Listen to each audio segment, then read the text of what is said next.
اونٹ serial number 44 27 شوال المکرم سن 1424 ہجری مطابق 22 دسمبر سن 2003 عیسوی بروز پیر بعد نماز ظہر۔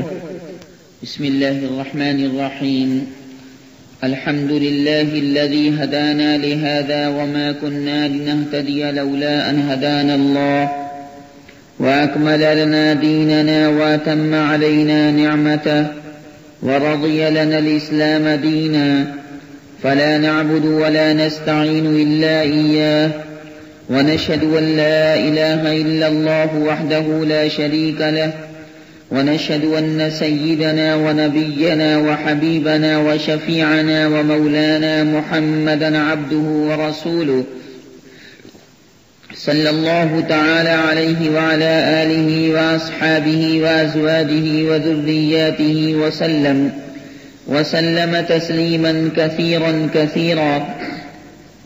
أما بعد فأعوذ بالله السميع العليم من الشيطان الرجيم. بسم الله الرحمن الرحيم أفلا ينظرون إلى الإبل كيف خلقت رب اشرح لي صدري ويسر لي أمري واحلل عقدة من لساني يفقه قولي علم الإنسان ما لم يعلم رب زدني علما.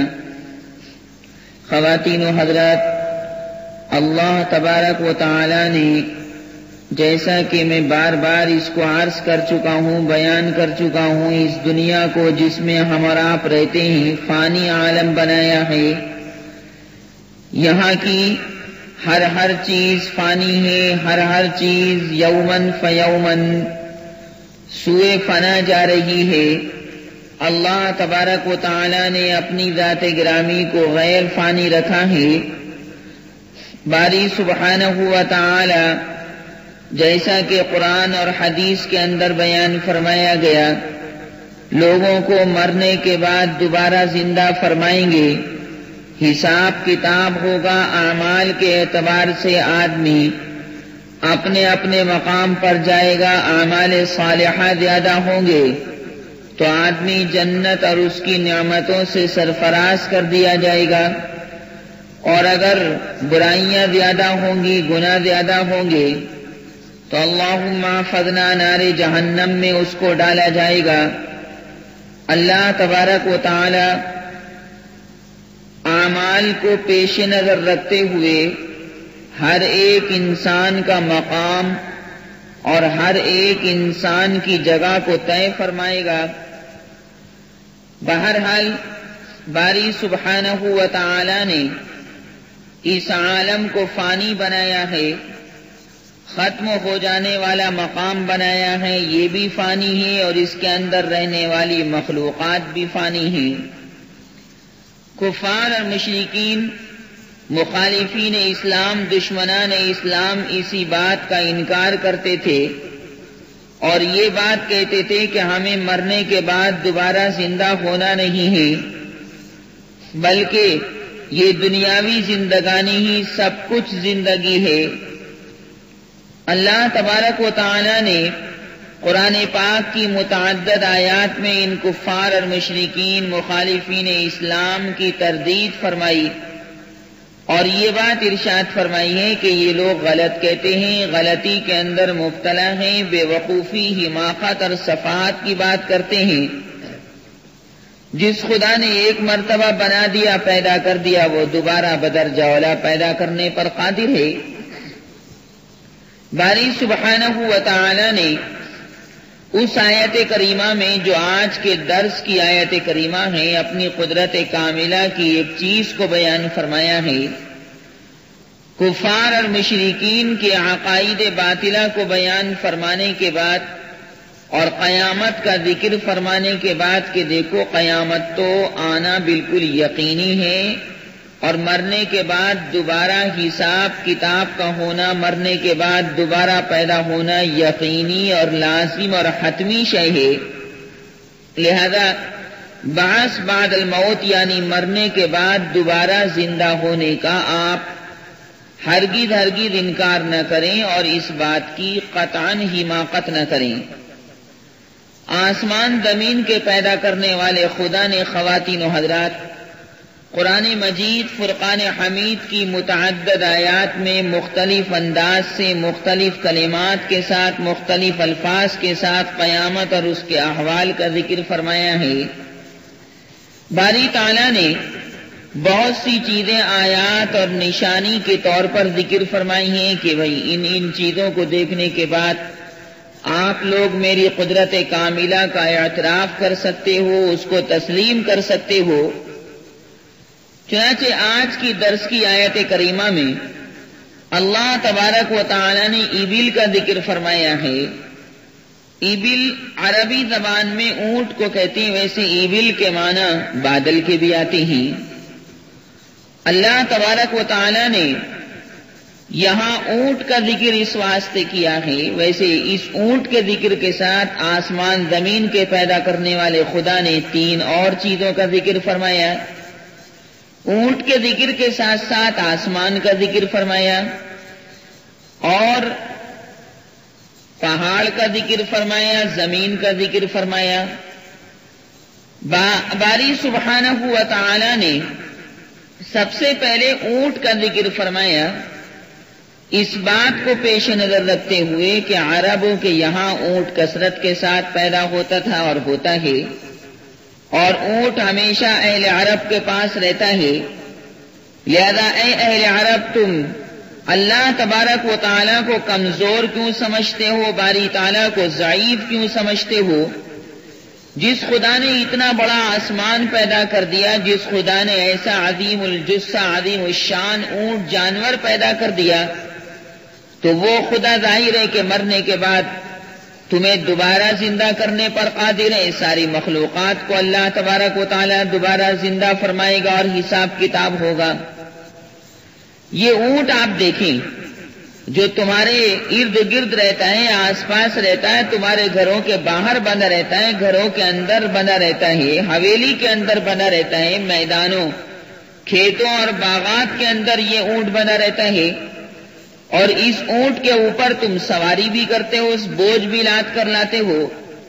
اس اونٹ کی صنعت اور بناوٹ اور کاریگری کو اگر آپ دیکھ لیں تو اس اونٹ کی کاریگری تمہیں اللہ تبارک و تعالیٰ تک پہنچا دے گی، بشرطے کہ تم عقل سلیم سے کام لو، بصیرت سے کام لو، نور قلبی سے کام لو، ہٹ دھرمی کو چھوڑ دو، ضد عناد اور سرکشی کو چھوڑ دو، تو اللہ تبارک و تعالیٰ کے پاس تم بہت جلد پہنچ جاؤ گے، یعنی اس کی قدرت کاملہ کا اقرار اور اعتراف کر لو گے۔ اسی بنیاد پر خلاق عالم، خلاق زمین و زمان، صناع مکین و مکا، پروردگار عالم نے اس اونٹ کا ذکر فرمایا اور اس کے ساتھ باقی تین چیزوں کا بھی ذکر فرما دیا۔ افلا ينظرون الى الابل كيف خلقت والى السماء كيف رفعت وإلى الجبال كيف نصبت وإلى الأرض كيف سطحت فذكر إنما أنت مذكر لست عليهم بمسيطر إلا من تولى وكفر فيعذبه الله العذاب الأكبر إن إلينا إيابهم ثم إن علينا حسابهم۔ آیت کریمہ میں ابل کا لفظ استعمال کیا گیا اونٹ کے معنی میں، یہ اس میں جنسیں واحد اور جمع دونوں کے لیے بولا جاتا ہے، مگر نہ جمع ہے نہ اس میں جمع ہے، جیسا کہ لغات القرآن جلد اول کے اندر یہی معنی لکھے ہوئے ہیں۔ خواتین و حضرات، نبی کریم صلی اللہ علیہ وسلم نے بھی اونٹ کی سواری کی ہے۔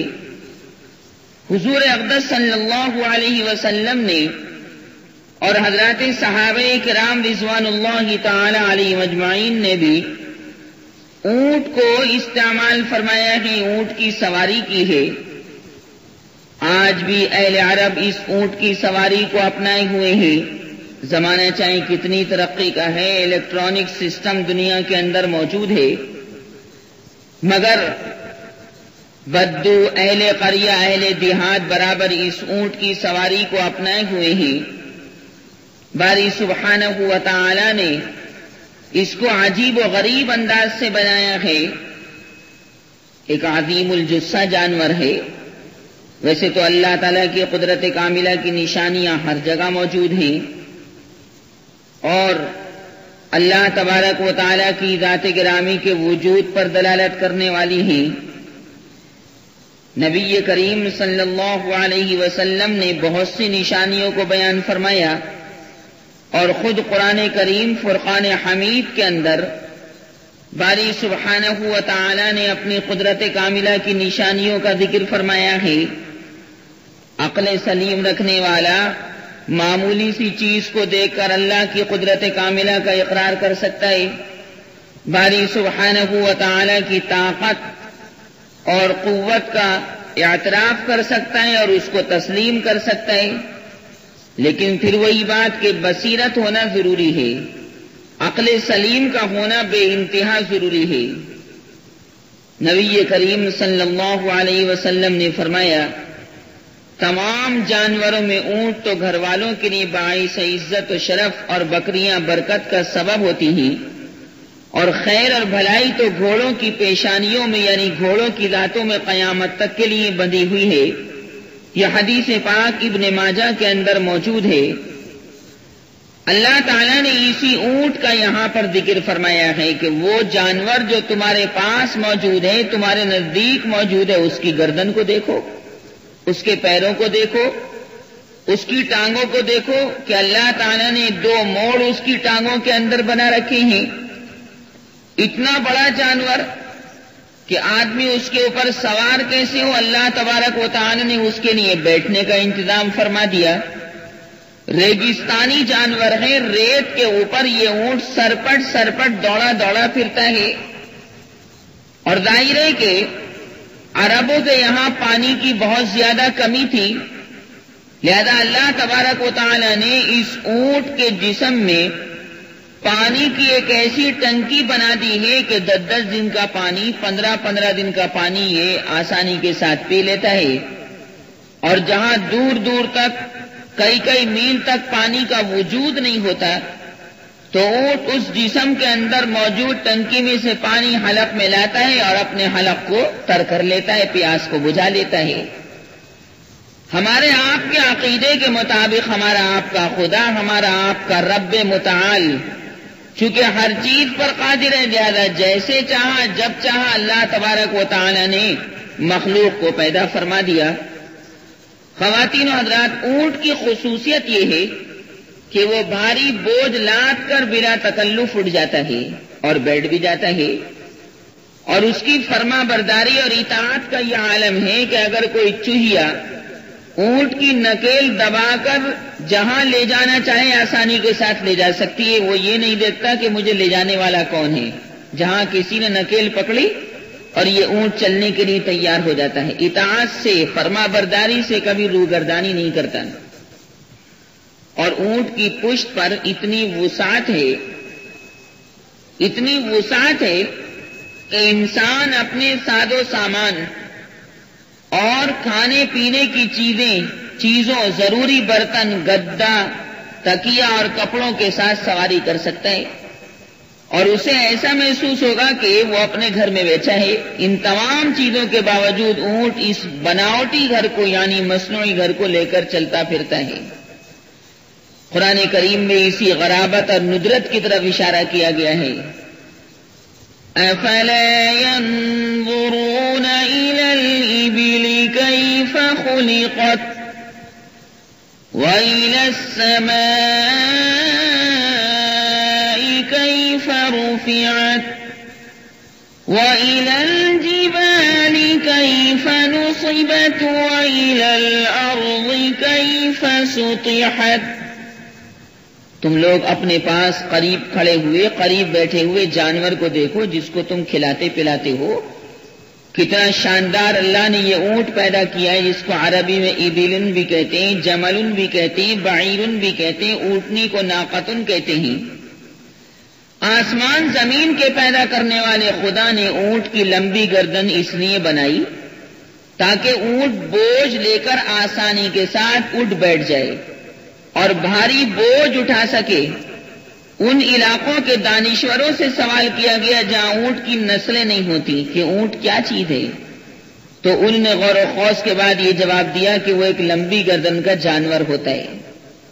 اللہ تبارک و تعالی نے اونٹ کو اس قسم کا اس لیے پیدا کیا ہے تاکہ پانی کی کشتی کی طرح خشکی کی کشتی بھی تیار ہو جائے. اونٹ کو خشکی کی، سوکھے علاقے کی کشتی کہا جاتا ہے. ایک تو کشتی وہ ہوتی جو پانی کے اندر چلتی ہے، اس کے اندر بیٹھ کر لوگ سفر کرتے ہیں.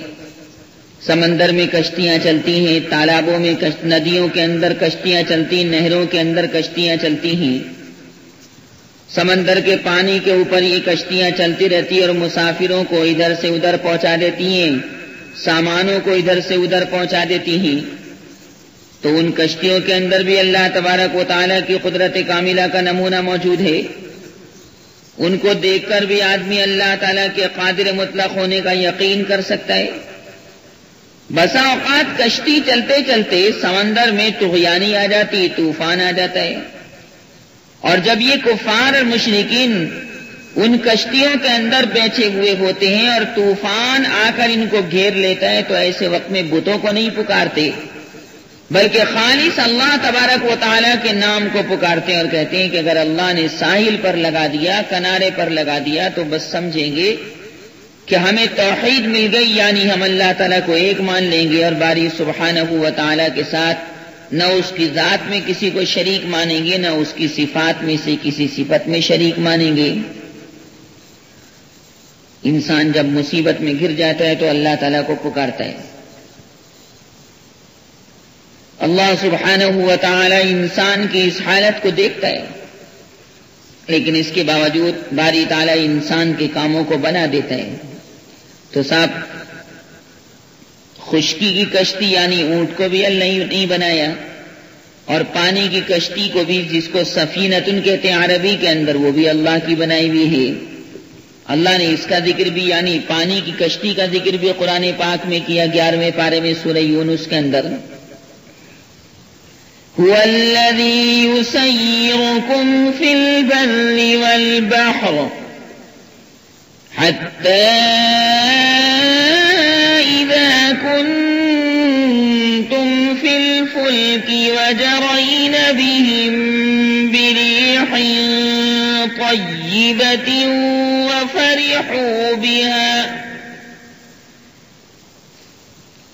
وفرحوا بها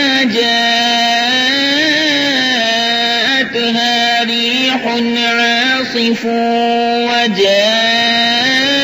وجاءهم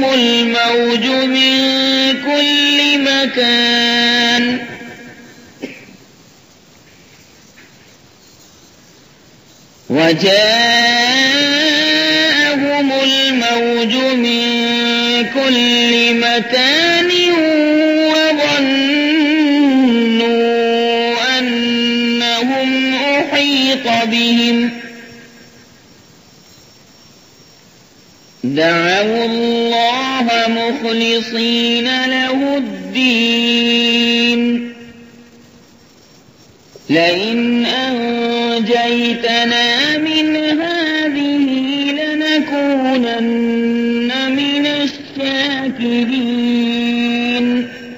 ان آیات کریمہ کے اندر اللہ تبارک و تعالی نے تری کی کشتی کا ذکر فرمایا کہ جب یہ لوگ کشتی کے اندر بیٹھ جاتے ہیں تو کشتی ان کو ادھر سے ادھر پہنچانے کا کام کرتی، لیکن جب طوفان آ جاتا ہے اور یہ اس کے اندر گر جاتے ہیں تو پھر خالص اللہ تبارک و تعالیٰ کو پکارتے ہیں اور قسمیں کھا کر اگر کہتے ہیں کہ پروردگار اگر تو نے اس مصیبت سے ہم کو نجات دے دی تو ہم ضرور شکر گزار بندے بنیں گے.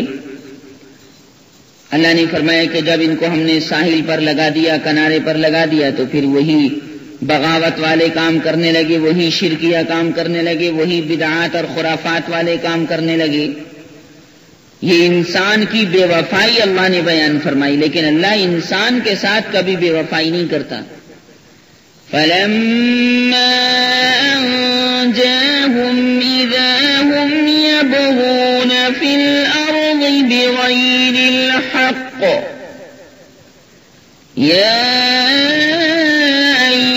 الناس إنما بغيكم على أنفسكم متاع الحياة الدنيا ثم إلينا مرجعكم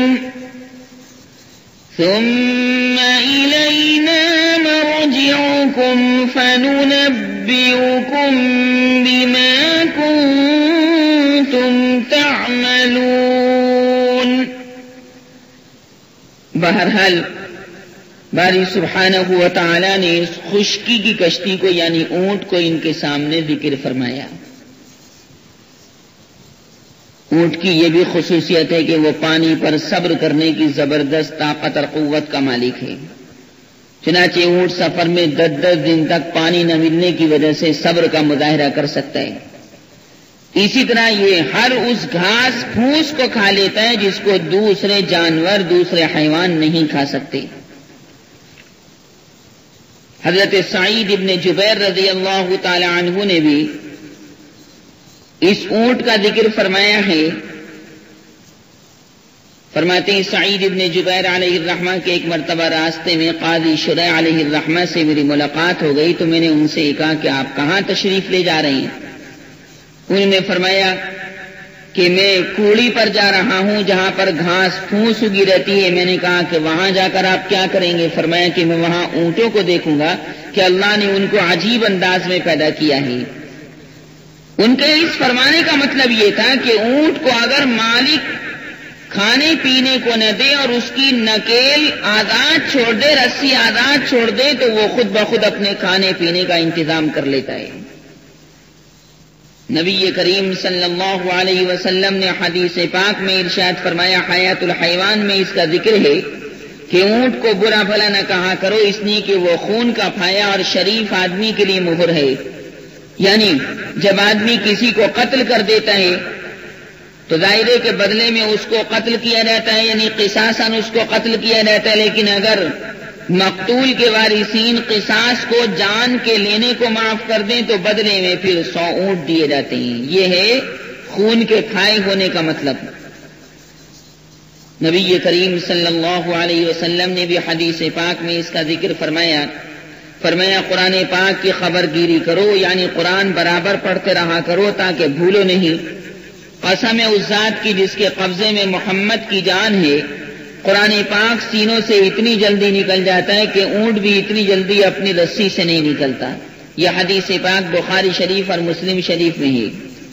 مطلب یہ کہ قرآن پاک کو روزانہ پڑھتے رہو، کثرت کے ساتھ اس کی تلاوت کرتے رہو تاکہ اللہ تبارک و تعالیٰ کا یہ کلام تمہارے سینوں کے اندر بالکل محفوظ رہے. اونٹ کی عادت یہ کہ وہ سال بھر میں صرف ایک بار جفتی کرتا ہے، ایک بار جمع کرتا ہے، لیکن اس کی جفتی اور جمع دیر پا ہوتا ہے اور وہ جفتی کے دوران بار بار انزال کرتا ہے. اسے جب وہ جمع سے فارغ ہو جاتا ہے تو اس میں کمزوری اور سستی پیدا ہو جاتی ہے. حیوانات کے ماہرین نے بتایا ہے کہ اونٹ سب سے زیادہ بغض اور کینہ رکھنے والا جانور ہوتا ہے، لیکن اسی کے ساتھ اس میں صبر و تحمل اور دوسروں پر حملہ کرنے کی صلاحیت بھی ہوتی ہے. اونٹ ایسا جانور ہے کہ جس کے جسم کے اندر پتا نہیں ہوتا. یہ بھی خدا کی قدرت ہے کہ اس کے جسم میں اللہ نے پتا نہیں بنایا، جیسے ہمارے اور آپ کے جسم میں اللہ نے پتا بنایا ہے، ورنہ تمام حیوانات اور جانوروں کے پتا ہوتا ہے. شاید اس لیے اس کے اندر صبر و تحمل کی بے پناہ قوت ہوتی ہے، اس کے اندر نہایت اطاعت اور فرما برداری کا جذبہ کار فرما رہتا ہے. اونٹ کی کنیت عربی میں ابو ایوب ہے، لیکن اس کے جگر میں یعنی اونٹ کے جگر میں ایسی چیز پائی جاتی ہے جو پتے کے مانند ہوتی ہے. غالباً وہ ایک قسم کی کھال ہے جس میں لعاب لگا ہوا ہوتا ہے. اور اس کھال کی خصوصیت یہ کہ اگر اس کا سرما آنکھوں میں استعمال کیا جائے تو پرانے پھولے کے لیے نفع بخشے۔ خواتین حضرات، اونٹ میں خاص بات یہ کہ وہ کانٹے دار درختوں کو بھی مزے لے کر کھاتا جاتا ہے اور اسے اس کے ہضم کرنے میں کسی قسم کی کوئی دقت پیش نہیں آتی، اس لیے کہ اس کی انتڑیاں آتے اتنی مضبوط ہوتی ہیں کہ اسے خاردار یعنی کانٹوں دار چیز کو ہضم کرنے میں پریشانی نہیں ہوتی۔ لیکن اسی کے ساتھ ساتھ ایک عجیب و غریب بات بھی ہے کہ اونٹ جو کو بڑی مشکل سے ہضم کر پاتا ہے۔ حالانکہ دیکھیے جو انسان ہضم کر لیتا ہے آسانی کے ساتھ، پر اونٹ جو کو بہت زیادہ مشکل سے ہضم کر پاتا ہے۔ یہ بھی اللہ تعالی نے اپنی قدرت کاملہ کا مظاہرہ دکھایا ہے۔ اللہ تبارک و تعالی نے اس کا ذکر اس لیے فرمایا کہ بھئی تم اپنے پاس رہنے والے اونٹ کو دیکھو اور قدرت کاملہ کا نمونہ دیکھ دیکھ کر ایک اللہ کی وحدانیت کا اقرار کرو اور شرک نہ کرو، نہ اللہ کی ذات میں اور نہ اللہ کی صفات میں۔ آپ کو معلوم ہے کہ اونٹ کا گوشت حلال ہے۔ نبی کریم صلی اللہ علیہ وسلم نے بھی اور حضرات صحابہ کرام رضوان اللہ تعالی علیہ مجمعین نے بھی اونٹ کے گوشت کا استعمال فرمایا ہے۔ نبی کریم صلی اللہ علیہ وسلم نے اونٹ کے اوپر سواری بھی فرمائی ہے۔ حضرات صحابہ کرام رضوان اللہ تعالی علیہ مجمعین نے بھی اور صحابیات نے بھی، یہاں تک کہ حضرت عائشہ صدیقہ رضی اللہ تعالی عنہا نے بھی اس کے اوپر سواری فرمائی ہے۔ اور یہی وجہ ہے کہ اس جنگ کو جنگ جمل کہتے ہیں جس کے اندر حضرت عائشہ صدیقہ رضی اللہ تعالی عنہا اونٹ کے اوپر سوار تھی۔ نبی کریم صلی اللہ علیہ وسلم کے بعد یہ جنگ ہوئی ہے جس کی تفصیل کا یہ موقع نہیں ہے۔ خواتین و حضرات، جو لوگ اہل عرب میں سے، مشرکین میں سے، کفار میں سے عقل مند تھے، انہوں نے آیت کریمہ کو سننے کے بعد اللہ تبارک و تعالیٰ کی ذات گرامی پر اور اللہ تعالیٰ کی صفات پر ایمان کو قبول کر لیا، اور جو لوگ بدتمیز بد کردار تھے اور پیغمبر صلی اللہ علیہ وسلم کے مخالف تھے، وہ اس کے باوجود بھی رکے رہے۔ اللہ تبارک و تعالی نے جس طرح اور مخلوقات کو پیدا فرمایا، اس اونٹ کو بھی پیدا فرمایا، اور بعض مرتبہ باری تعالی نے اس کو بھی زبان عنایت فرمائی، جیسا کہ اس کے واقعات کثرت کے ساتھ کتابوں کے اندر موجود ہیں۔ نبی کریم صلی اللہ علیہ وسلم کے ایک صحابی حضرت تمیم داری رضی اللہ تعالی عنہ ہیں۔ حضرت تمیم داری رضی اللہ تعالی عنہ نبی کریم صلی اللہ علیہ وسلم کے مبارک صحابی، اور یہ تو آپ کو معلوم ہے کہ ہر صحابی اللہ تبارک و تعالیٰ کے حکم سے اور اس کی اذن سے جنت میں جائے گا۔ باری سبحانہ و تعالیٰ نے رضی اللہ عنہ و رضوا عنہ کا پروانہ ان کے لیے جاری فرما دیا ہے۔ صحابہ کرام کے حالات پر میرا مستقل بیان الگ سے موجود ہے، اس کا نام ہے امت کا نمک۔ اسی طرح دوسرا بیان بھی اس سلسلے میں موجود ہے۔ نبی کریم صلی اللہ علیہ وسلم نے اپنے ان شاگردوں کو اسلامی رنگ میں ایسا رنگ دیا تھا کہ اسلام کی، قرآن پاک کی اور پیغمبر محمد مصطفیٰ صلی اللہ علیہ وسلم کی پکی سچی محبت ان کے قلوب میں گھر کر گئی تھی، اور یہ ایمان اور اسلام سے چمٹ گئے تھے، اور باری تعالیٰ نے ایمان کے لیے، اسلام کے لیے اور تقوی کے لیے ان کے دلوں کا اور ان کے قلوب کا امتحان لے لیا تھا۔ اولئک الذین امتحن اللہ قلوبہم للتقوی لہم مغفرۃ واجر عظیم، خود قرآن مجید میں موجود ہے۔ بہرحال کفار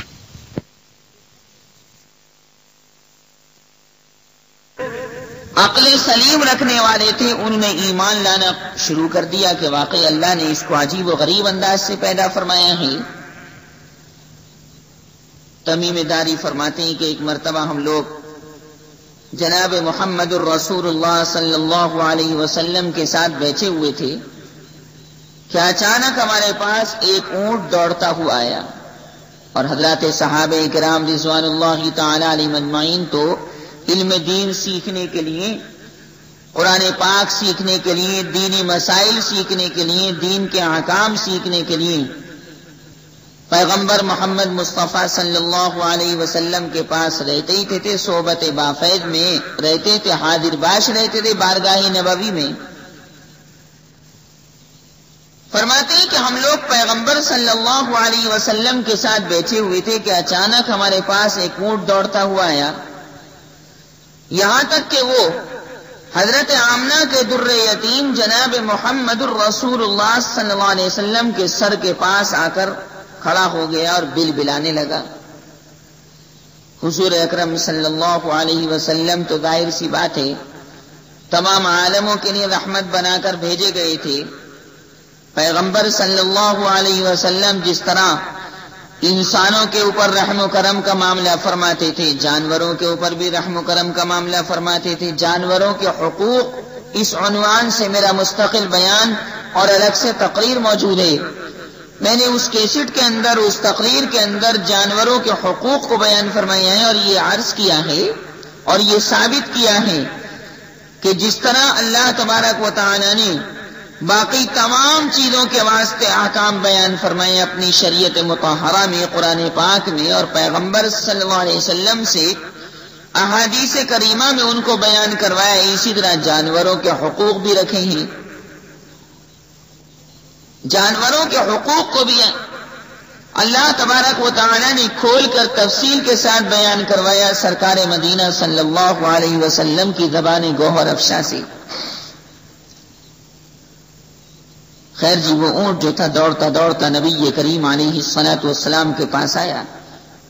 آپ نے فرمایا، اے اونٹ ٹھہر جا، اگر تو سچا ہے تو سچائی کا صلہ اور بدلہ تجھے ملے گا، اور اے اونٹ اگر تو جھوٹا ہے تو جھوٹ کی سزا تجھ کو ملے گی۔ اللہ جل شانہ ہماری طرف پناہ پکڑنے والے کو، ٹھکانہ حاصل کرنے والے کو کبھی نامراد نہیں کرتا۔ یہ بات نبی کریم صلی اللہ علیہ وسلم نے اس اونٹ سے فرمائی۔ حضرت تمیم داری رضی اللہ تعالی عنہ فرماتے ہیں، ہم نے کہا کہ اے اللہ کے رسول علیہ الصلاۃ والسلام، یہ اونٹ آپ سے کیا کہہ رہا ہے؟ سرکار مدینہ صلی اللہ علیہ وسلم نے فرمایا، یہ اونٹ آیا ہے اور اس کے مالک اس کو ذبح کر کے، کاٹ کر کے گوشت کھانے کا ارادہ کر رہے تھے، چنانچہ یہ اپنی جان بچا کر ان سے فرار اختیار کر کے مجھ رسول اللہ کے دامن سے آ کر وابستہ ہو گیا ہے، اور یہ تمہارے نبی اور رسول سے یعنی مجھ سے فریاد رسی کر رہا ہے، میری جان بچا دیجیے، میری جان بچا دیجیے۔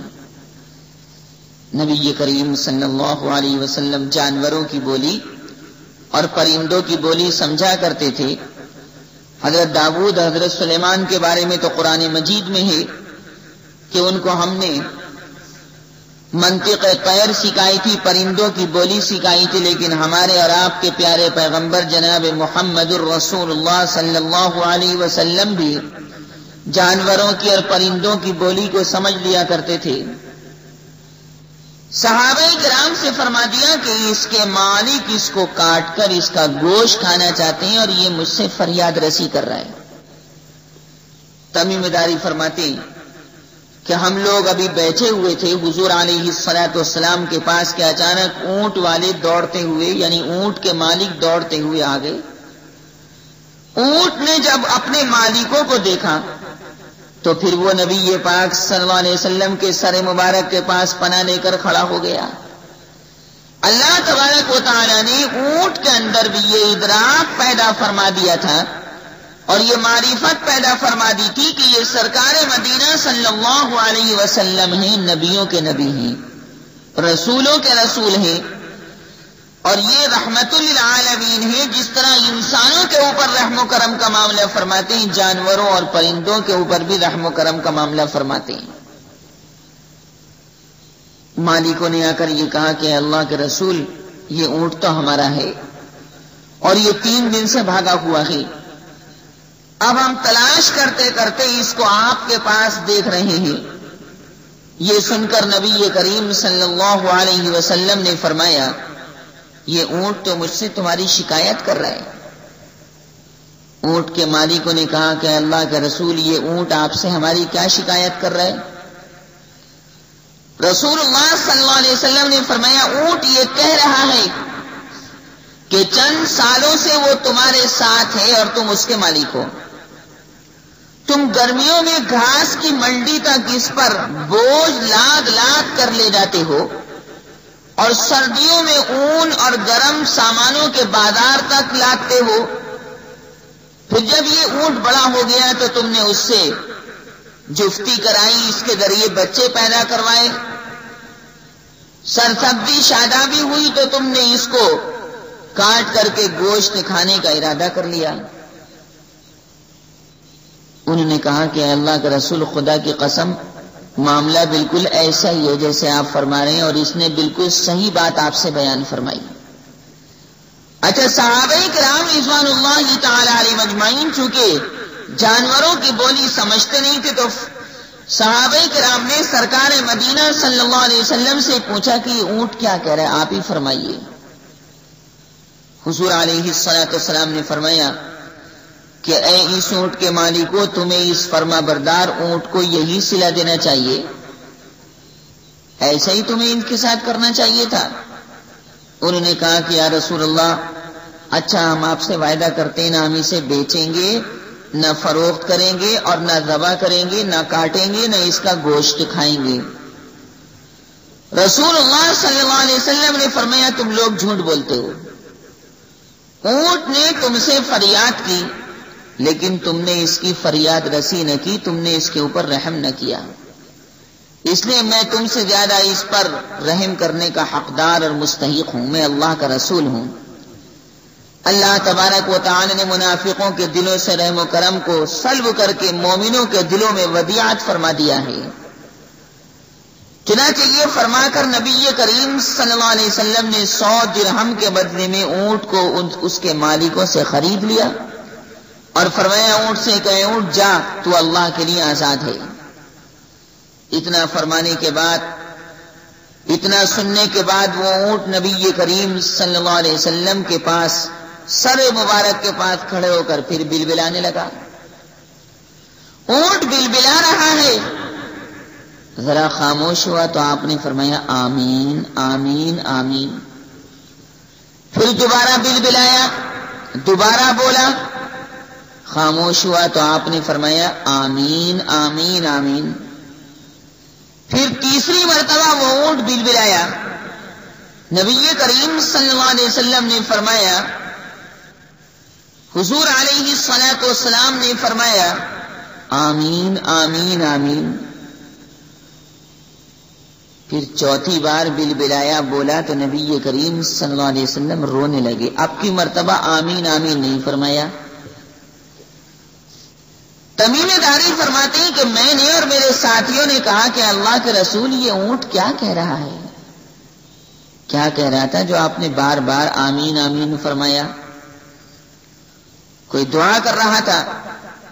نبی کریم صلی اللہ علیہ وسلم نے فرمایا دیکھو، پہلی بار جو میں نے آمین کہی تھی تو یہ سن کر کہی تھی کہ یہ اونٹ کہہ رہا تھا کہ اے اللہ کے نبی، اللہ تعالیٰ آپ کو اسلام اور قرآن کے بدلے میں بہترین بدلہ عنایت فرمائے، تو میں نے اس کی یہ دعا سن کر کہا آمین. معلوم یہ ہوا کہ جانوروں تک نے حضور پاک صلی اللہ علیہ وسلم کو دعائیں دی ہیں. حضور علیہ الصلوۃ والسلام کا اکرام اور اعزاز فرمایا ہے. دوبارہ جو میں نے آمین کہی تھی تو یہ سن کر کہی تھی کہ یہ یوں کہہ رہا تھا، اللہ تعالیٰ یا رسول اللہ آپ کی امت کا روپ قیامت تک قائم و دائم رکھے، جس طرح کہ آپ نے میرے خون کی حفاظت فرمائی. اور یہ سب جانتے ہیں کہ نبی کریم صلی اللہ علیہ وسلم تمام نبیوں کے سردار ہیں، تو حضور اقدس صلی اللہ علیہ وسلم کی امت تمام امتوں کی سردار ہے، بہترین امت ہے. بہترین امت اس عنوان سے میرا الگ سے بیان موجود ہے، جس میں میں نے حضور پر نور صلی اللہ علیہ وسلم کی امت کے فضائل بیان کیے ہیں، اور یہ بیان کیا کہ حضور علیہ الصلوۃ والسلام کی امت ساری امتوں میں سب سے بہتر کس طرح ہے، یہ الگ سے بیان موجود ہے. کہنے لگا جس طرح آپ نے میرے خون کی حفاظت فرمائے اسی طرح اللہ تعالیٰ آپ کی امت کے خون کی بھی حفاظت فرمائے۔ میں نے کہا آمین آمین آمین۔ چوتھی بار اس نے کہا اللہ تبارک و تعالی آپ کی امت کی گرفت نہ کرے، آپ کی امت کی پکڑ نہ کرے۔ تو اونٹ کی دعا تو بہت اچھی تھی، مگر اللہ تعالیٰ کے قانون کے تو یہ خلاف تھا۔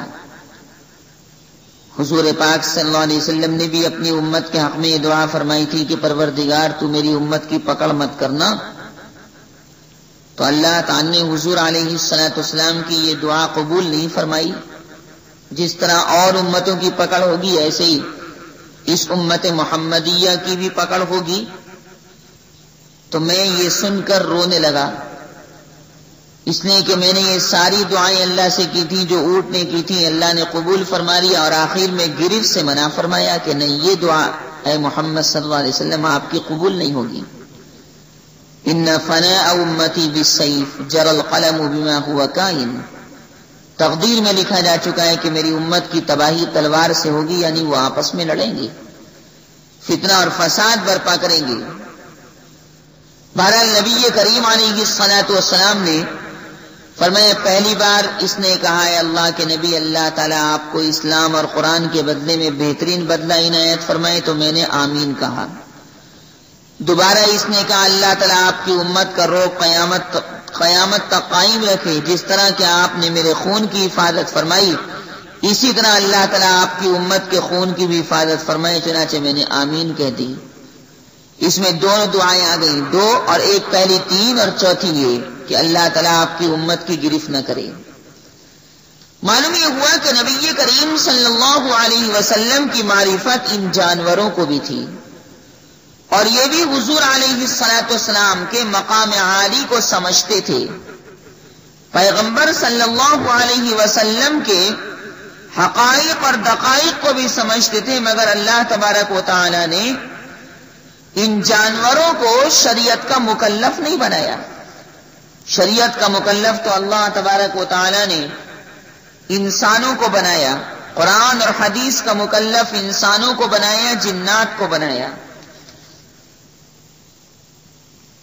تاکہ یہ دونوں جماعتیں، دونوں گروہ شریعت اسلامیہ کے تقاضوں پر عمل کریں اور جنت میں جانے کے حقدار بن جائیں، بشرطے کہ اعمال صالحہ کا غلبہ ہو۔ ابن عطا فرماتے ہیں کہ ایک دن میں اونٹ پر سوار تھا کہ اچانک اونٹ کے پاؤں ریت میں دھسنے لگے، تو میں نے جل اللہ کہا، جل اللہ، اللہ بڑا ہے۔ اونٹ نے بھی سن کر کہا جل اللہ، اللہ نے اس کو زبان دی۔ نبی کریم صلی اللہ علیہ وسلم کے زمانے میں اونٹوں کی کثرت تھی، اور آج بھی حجاز کے اندر، عرب کے علاقے کے اندر اونٹ کی کثرت پائی جاتی ہے۔ اسی وجہ سے اللہ تبارک و تعالی نے قدرت کاملہ کو بیان فرماتے ہوئے اونٹ کا ذکر فرمایا۔ اول تو عرب میں سب سے زیادہ بڑا جانور اپنے ڈیل ڈول کے اعتبار سے یہی اونٹ ہے، ہاتھی وہاں ہوتا نہیں۔ دوسرے اللہ تبارک و تعالی نے اس عظیم الجثہ جانور کو ایسا بنا دیا ہے کہ عرب کے بدو اور غریب مفلس آدمی بھی اس اتنے بڑے جانور کے پالنے رکھنے میں کوئی مشکل محسوس نہیں کرتے، کیونکہ اونٹ کو چھوڑ دیجئے تو یہ اپنا پیٹ خود بھر لے گا۔ اونچے درختوں کے پتے توڑنے کی زحمت بھی آپ کو نہیں کرنا پڑے گی۔ اللہ نے گردن اتنی لمبی بنائی، اتنا اونچا منہ بنایا کہ خود جناب پیڑ سے پتے کھا لیتا ہے، خود درختوں کی شاخیں کھا کر گزارا کر لیتا ہے۔ ہاتھی اور دوسرے جانوروں کسی اس کی خوراک نہیں، جو بڑی گرا پڑتی ہے۔ عرب کے جنگلوں میں پانی ایک بہت ہی کمیاب چیز ہے، ہر جگہ ہر وقت پانی نہیں ملتا۔ قدرت نے اس کے پیٹ میں، یعنی اونٹ کے پیٹ میں، ایک ریزرو ٹنکی ایسی لگا دی ہے کہ 7-8 روز کا پانی پی کر یہ اس ٹنکی میں محفوظ کر لیتا ہے، اور تدریجی رفتار سے وہ اس کی پانی کی ضرورت کو پورا کرتا رہتا ہے۔ اتنے اونچے جانور پر سوار ہونے کے لیے سیڑھی لگانا پڑتی، مگر اللہ نے اس کے پاؤں کو 3 تہہ میں تقسیم کر دیا، یعنی ہر پاؤں میں 2 گھٹنے بنا دیے کہ وہ طے کر کے بیٹھ جاتا ہے تو اس پر چڑھنا اور اترنا آسان ہو جاتا ہے. اونٹ محنت کش اتنا ہے کہ سب جانوروں سے زیادہ بوجھ اٹھا لیتا ہے. عرب کے میدانوں میں دن کا سفر دھوپ کی وجہ سے سخت مشکل ہے. اللہ تبارک و تعالی نے اس جانور کو رات بھر چلنے کا عادی بنا دیا ہے. رات بھر چلتا رہتا، تھکتا نہیں. اور مسکین ایسا ہے بیچارہ یہ اونٹ کے ایک لڑکی بچی اس کی مہار پکڑ کر جہاں چاہے لے جائے. اور بہت سی خصوصیات اللہ تبارک و تعالی نے اس اونٹ کے اندر ودیعات فرما دی ہیں. پیغمبر صلی اللہ علیہ وسلم نے اس اونٹ سے محبت کی، اس اونٹ سے پیار کیا. حضرات صحابہ کرام رضوان اللہ تعالی علیہم اجمعین کو تنبیہ فرمائی کہ دیکھو اس کا خاص طور سے خیال رکھنا کیونکہ یہ تمہاری سواری کا جانور ہے.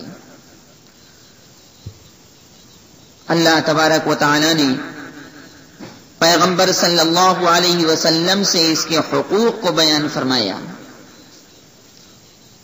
علامہ دمیری علیہ الرحمہ فرماتے ہیں کہ میں نے بعض ماہر علماء متقدمین کی تحریروں میں پڑھا ہے کہ شہر خراسان میں ایک نظر بد لگانے والا رہتا تھا. ہوتے ہیں بہت سے لوگ نظر لگانے والے، اور میں پہلے عرض کر چکا ہوں کہ نظر شریعت اسلامیہ میں برحق ہے. نظر بچے کو بھی ہو جاتی، بچی کو بھی ہو جاتی، عورتوں کو ہو جاتی، مردوں کو ہو جاتی، جانوروں کو بھی ہو جاتی، پرندوں کو بھی ہو جاتی.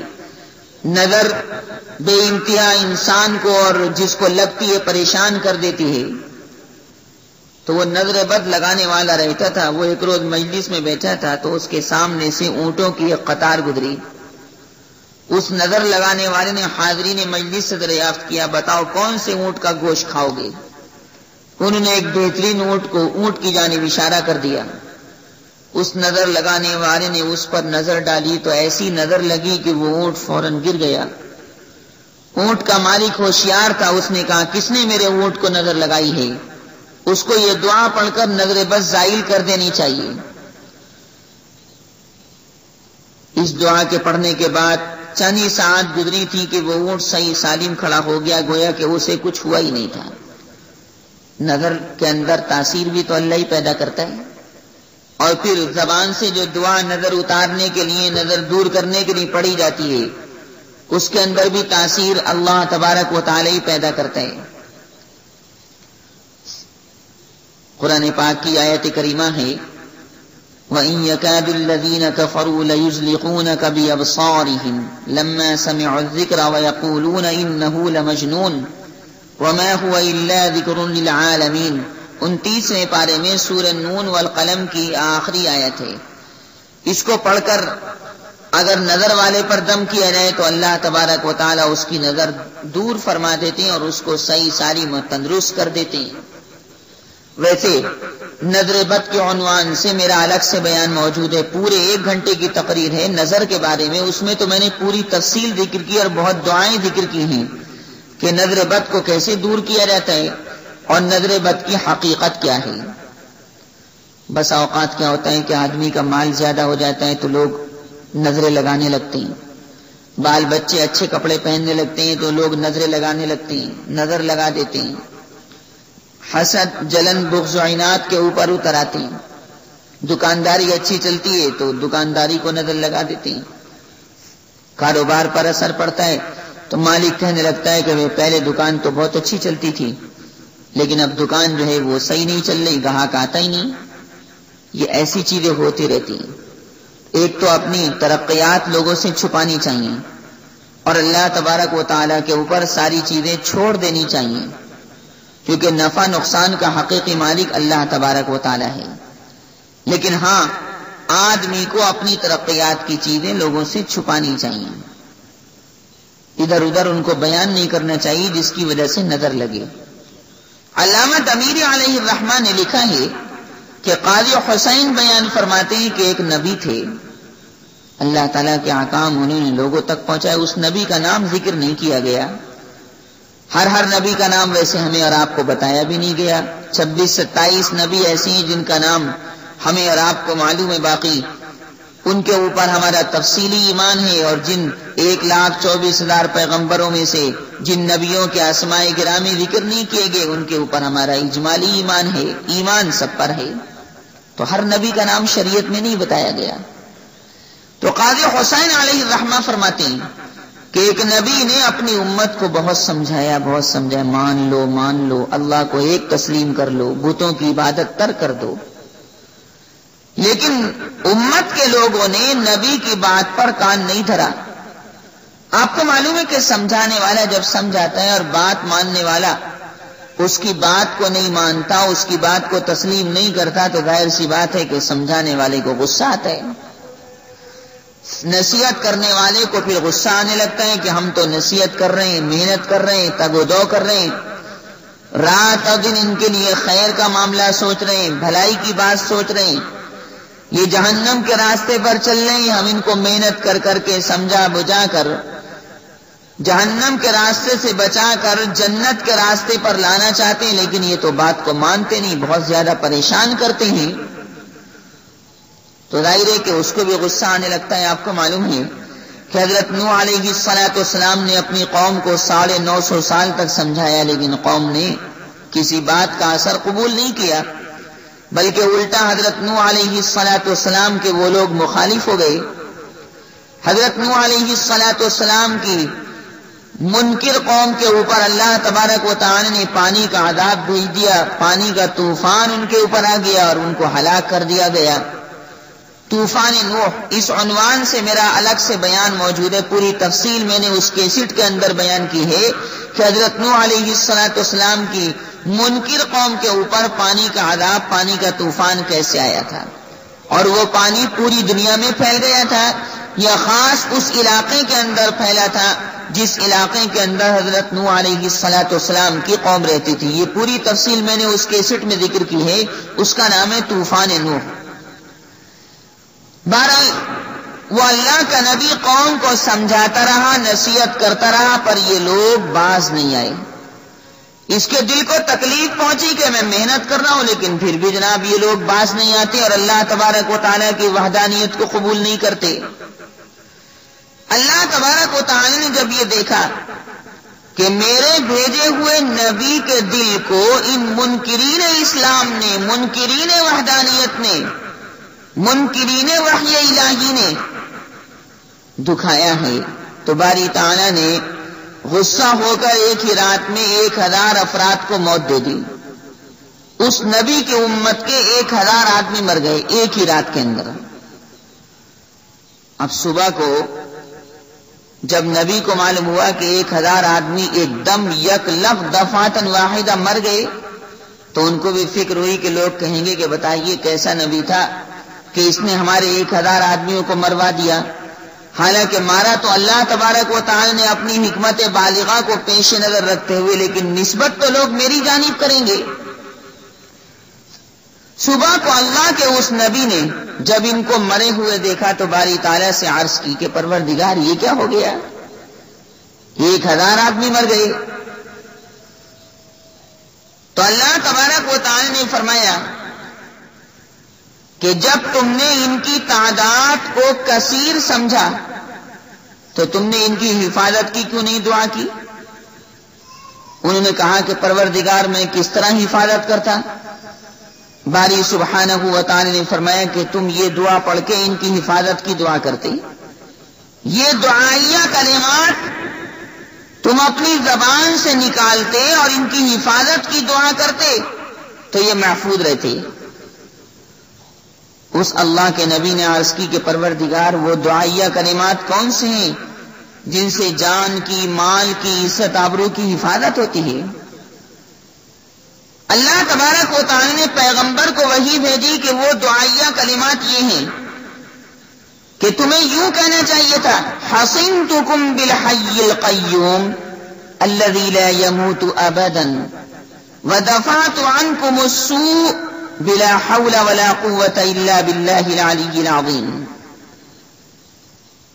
قاضی حسین علیہ الرحمہ فرماتے ہیں کہ ہر اس آدمی کو جس کی جان محفوظ اور حالات پرسکون ہو، دکانداری بہت اچھی چل رہی ہے، کاروبار بہت اچھا چل رہا ہے، اولاد بہت اچھی اٹھ رہی ہے، نیک فرما بردار اٹھ رہی ہے، تو لوگ حسد کر سکتے ہیں، جلن کر سکتے ہیں۔ قاضی حسین علیہ الرحمہ فرماتے ہیں کہ جب آدمی کے حالات اچھے ہوں، حالات بہت شاندار ہوں، گھر کے بھی اور باہر کے بھی، مال خوب ہو، دولت خوب ہو، سونا چاندی خوب ہو، جائیداد باغات ہو، غرضے کے خوب آسانی کے ساتھ اس کی زندگی گزر رہی ہو، تو اس کو یہ دعا پڑھ کر روزانہ دم کرتے رہنا چاہیے، اولاد پر بھی، دکان پر بھی، جان پر بھی، مال پر بھی، سونے چاندی پر بھی، زیورات کے اوپر بھی، تو انشاءاللہ پھر وہ خوشحالی اس کے پاس سے ہٹے گی نہیں۔ وہ دعا یہ ہے، حصنتکم بالحی القیوم الذی لا يموت ابدا ودفعت عنکم السوء بلا حول ولا قوة الا باللہ العلی العظیم۔ فرماتے ہیں کہ ایک مرتبہ قاضی حسین علیہ الرحمہ فرماتے ہیں کہ میرے پاس بہت بچے پڑھنے کے واسطے آنے لگے، بڑی شاگردوں کی تعداد میری بڑھ گئی۔ میں نے کہا کہ کہیں میرے شاگردوں کے اوپر نظر نہ لگ جائے، کہیں میرے شاگرد کم نہ ہو جائیں۔ فرماتے ہیں کہ میں روزانہ اپنے شاگردوں پر یہ دعا پڑھ کے دم کرتا تھا، تو میرے شاگرد میرے پاس پڑھتے رہے اور میرے مدرسے کو اور میرے مکتب کو بے انتہا اللہ نے ترقی عنایت فرمائی۔ اس دعا کو یاد کر کے اس کو پڑھنا چاہیے اور اللہ تبارک و تعالیٰ کے اوپر حالات کو چھوڑ دینا چاہیے۔ وَأُفَوِّضُ أَمْرِي إِلَى اللَّهِ إِنَّ اللَّهَ بَصِيرٌ بِالْعِبَادِ۔ بہرحال اللہ تبارک و تعالیٰ نے اس اونٹ کا ذکر فرمایا اپنی قدرت کاملہ کے طور پر کہ دیکھو اس اونٹ کو دیکھ دیکھ کر آپ اللہ تعالیٰ کی قدرت کاملہ کو سمجھ سکتے ہو۔ أَفَلَا يَنظُرُونَ إِلَى الْإِبِلِ كَيْفَ خُلِقَتْ وَإِلَى السَّمَاءِ كَيْفَ رُفِعَتْ وَإِلَى الْجِبَالِ كَيْفَ نُصِبَتْ وَإِلَى الْأَرْضِ كَيْفَ سُطِحَتْ فَذَكِّرْ إِنَّمَا أَنْتَ مُذَكِّرٌ لَسْتَ عَلَيْهِمْ بِمُصَيْطِرٍ إِلَّا مَنْ تَوَلَّى وَكَفَرَ فَيُعَذِّبُهُ اللَّهُ الْعَذَابَ الْأَكْبَرَ إِنَّ إِلَيْنَا إِيَابَهُمْ ثُمَّ إِنَّ عَلَيْنَا حِسَابَهُمْ۔ اللہ تعالیٰ مجھے بھی عمل کی توفیق ارزانی فرمائے اور آپ حضرات کو بھی۔ وآخر دعوانا الحمد للہ رب العالمین۔